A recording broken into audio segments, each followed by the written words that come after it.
After the last episode of Succession, I found myself wondering why I even ended up watching the show in the first place.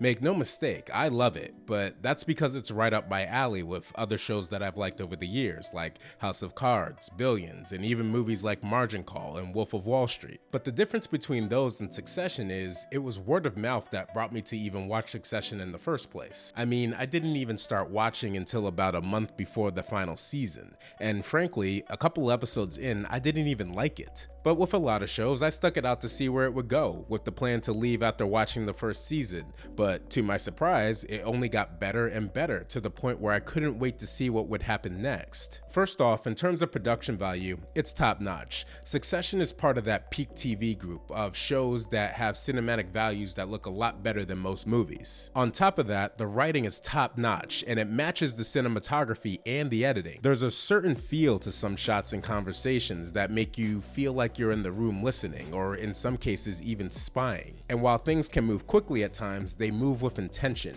which is important for a dialogue-heavy show. When talking with other people about it, I wasn't surprised to find that there were those who were hooked almost instantly, but I was a little bit surprised to find the amount of people who actually felt the same way I did, where it took them a couple of episodes to actually get into it. But then something dawned on me.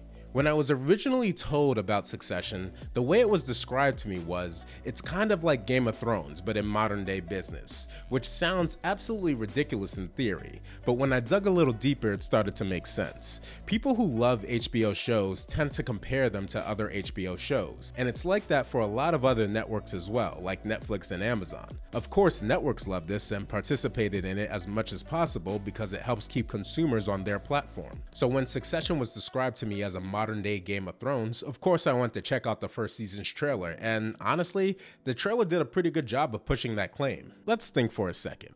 If I asked you straight up who were the most memorable characters in Game of Thrones, you might instantly say Jon Snow or perhaps Daenerys Targaryen. But I'd reckon outside of those two, you'd first mention someone, anyone within the Lannister family. That could be Jaime, Tyrion, Cersei, or the father of the trio in Tywin Lannister. House Lannister truly made Game of Thrones special, and the family dynamic between them made for captivating television, especially when it came to Cersei and all of her schemes, or the major character changes of both Jaime and Tyrion. And ironically, a constant for all of them was that they wanted to please their father Tywin, who couldn't help but be slightly disappointed in each of them for his own reasons. So with that in mind, I went to go check out the first trailer, and the trailer kind of pushed that a little bit, and so I went to check out the first couple of episodes. And it did take me a little bit because I couldn't instantly see the comparison. Again, remember, sometimes we compare HBO shows to other HBO shows and not necessarily other properties in general.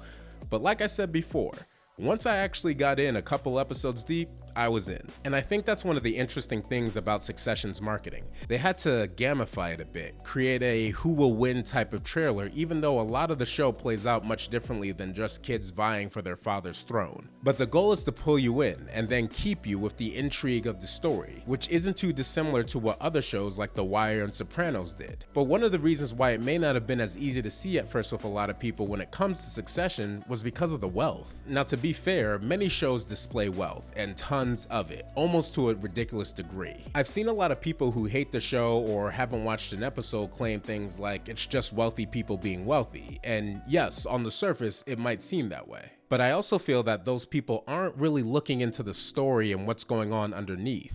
This isn't Entourage, where there truly aren't many issues that get in the way from reaching the goal, or Billions, who romanticizes wealth in such ways that actually make wealthy people seem tame, or even Ballers, where most of everything is solved by a bigger paycheck and going to the right party. Instead, Succession is much more about pain and trauma. It's just underneath the guise of wealth. It's not to say that the wealth isn't there. It is. You see it with the clothes, the cars, the locations, and even the way they talk.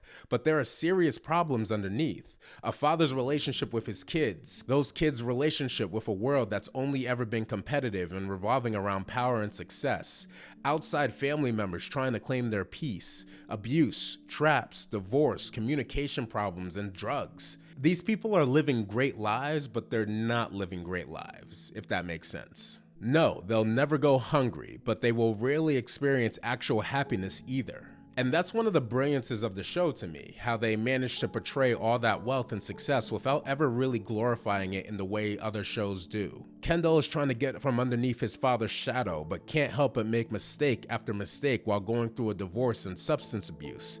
Shiv initially seems like the same one, only to get lost in the need for power herself. Roman is the youngest, and with that the most immature, and desperate to seem like he can handle everything. And then there's the father, Logan Roy, who quite simply is a bit of a snake who uses his power and influence to control everyone he comes across, including his children. And yet, as a family dynamic, it's actually kind of relatable, especially when you take the wealth out of it. How many families do you know of have this kind of problem, where you have a father or a mother who is highly controlling, or where you have siblings that constantly fight with each other, or even situations where maybe a family member has passed and now it's time to pass on some of their stuff and there's a fight there.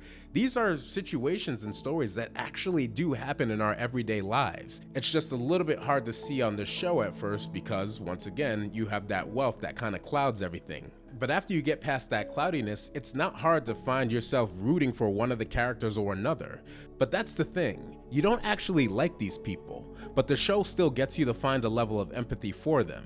It's one of the few shows out there that shows that being rich doesn't buy a loving family. It doesn't shield you from addictions, and in some of the worst cases, it shows that money with power can truly bring out the worst in people. Thus, Succession plays out with power and the family dynamic in a much different way than, say, something like House of Cards or Empire, although you can see where the similarities lie. But they did an amazing job in keeping you with the overall vibe of the show, especially if you're into those kinds of dramas. And it truly shows that tight storylines that don't speak down to their audience can actually lead to some amazing results.